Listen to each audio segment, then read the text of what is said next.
Hi, I'm Steve O'Hare and I'm presenting basic indicators on behalf of Fxview. Please take some time to read the risk warning and disclaimer.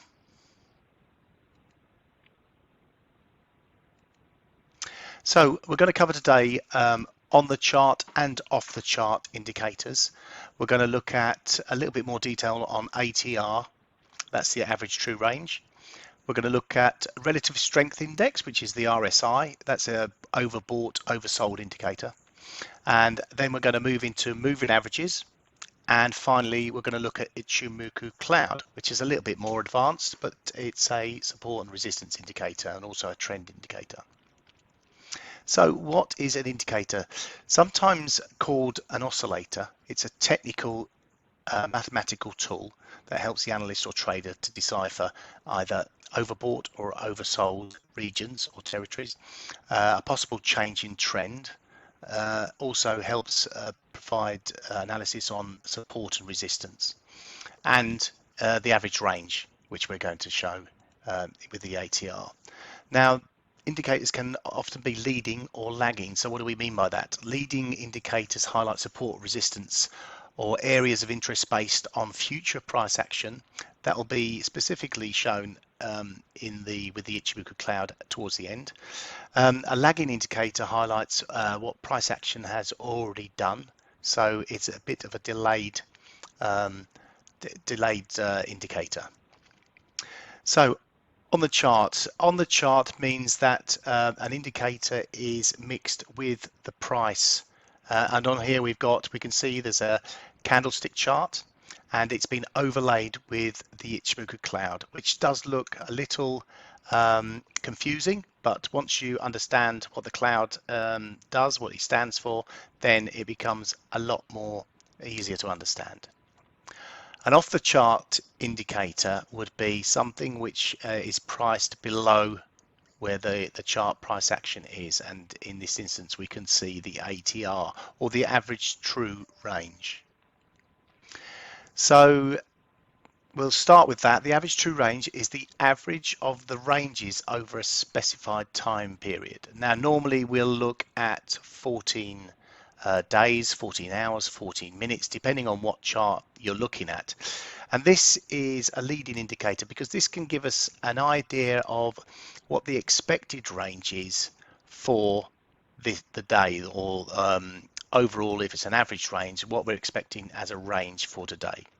And you can see when volatility picks up, the ranges actually increase, and you can see the ATR increases on its own. So and when we have a little bit of sideways price action or more muted price action, as in towards the end of this chart, you can see that the ATR actually drops. So the range that we see during a day, this is a Eurodollar chart, so the range we see during the day actually moves lower.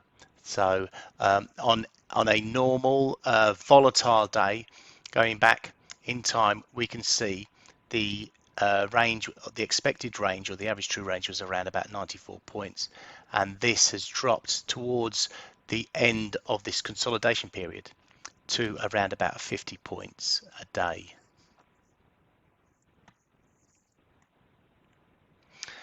The RSI, that's the relative strength index, and this is a momentum indicator that measures the speed and change of price movement over a specified time period.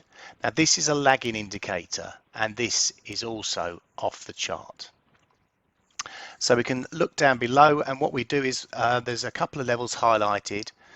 We have on the right hand side, we have an indicator from 0 to 100.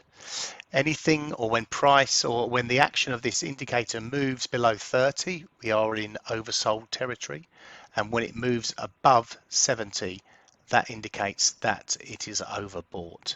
And these are areas of support and resistance maybe, and also they're areas where we can see when something becomes overbought. What we tend to find is if it breaks back below the 70% line, then that's an indication that the upward move is coming to an end, or there's some sort of topping formation. Moving averages are one of the most used indicators in technical analysis. We're going to look at the simple moving averages, the SMAs, and it's an indicator used to identify the direction of the current trend. So this is a leading indicator on the chart, and as you will see, it's also an on the chart indicator. We also can have systems developed from having two different moving averages. So we'll have a shorter term with a more medium or longer term moving average. And what we tend to find is then when prices on the shorter term moving average cross over the longer term moving average, then that signifies a change in trend. That would be classed as a lagging indicator because it will be taking place after the price action has actually moved. So the moving average crossover can be seen here, and when we're getting a trend higher, we can see that price action stalls at the high and starts to move lower, and it takes a little while for the crossover to actually happen. And when that does happen, we can see that if you stick with the trend, then price action will continue to move lower, and the market moves lower, and the actual moving averages also move lower with price action, and that can show you that the trend is also moving lower. So if prices are below the moving average and moving lower, then that tells you that the prices and the trend is moving lower. And we can have, as we say, different time frames on the moving averages to produce a short and a medium term picture. The Ichimoku Cloud, also known as Ichimoku Kinko Hyo, this defines support and resistance over not only previous timeframes, but also it's a forward-looking or a leading indicator on the chart.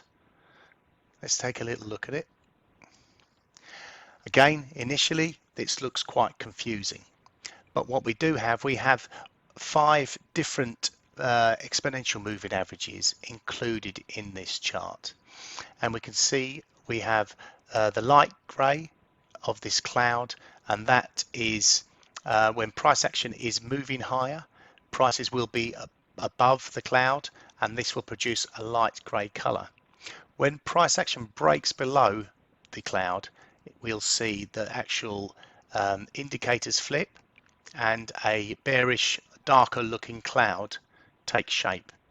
So generally prices, when they are moving, or when the candles are moving above the cloud, then we're in an upward trend.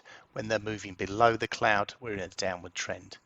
And also, if you look to the right hand side of this chart, you can see that price action is also, or the cloud is actually forecast into the future, and so that will show us where support and resistance will be in the coming days or weeks.